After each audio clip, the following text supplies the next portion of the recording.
Hello hello स्वागत छ मेरो मिनी भ्लगमा।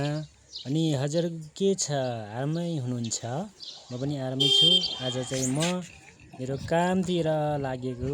काम चाहिँ धापा खेलतिर हो साथी हो। म चाहिँ अहिले ठैबरदेखि हिँड्दै हो। यो चाहिँ झरासीतिर, यो चाहिँ झरासीमा चाहिँ हेर्नुहोस् न साथी हो, यतातिर टनेला चाहिँ एकदम टन्नै रहेछ। अहिले चाहिँ म आइपुगेँ नागदा। यो चाहिँ नागदा, यहाँ चाहिँ पोखरी छ। यहाँ चाहिँ घुम्नेहरू ठाउँ छन्। यताबाट घुमेर उतापट्टि निस्किने ठाउँ छ साथी हो। यहाँ हेर्नुहोस्, यहाँ नाग्दाको माछा। फाइनली यहाँ माछा पनि निस्कियो है। मैले भिडियो गर्दाखेरि माछा चाहिँ एकदम ठुलो ठुलो छ है साथी हो।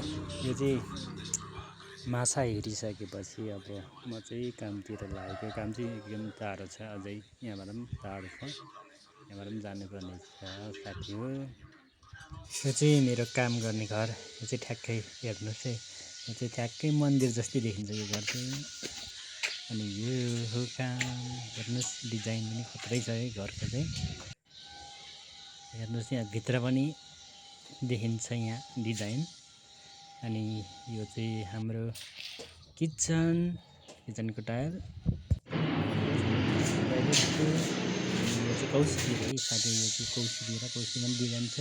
अनि यो माथि चाहिँ फेरि हाम्रो लागेको टायल। कस्तो लाग्यो भिडियो? अन्तिमसम्म हेरिदिनु भएकोमा धन्यवाद। अर्को भिडियोमा भेट्नेछौँ। Tata bye.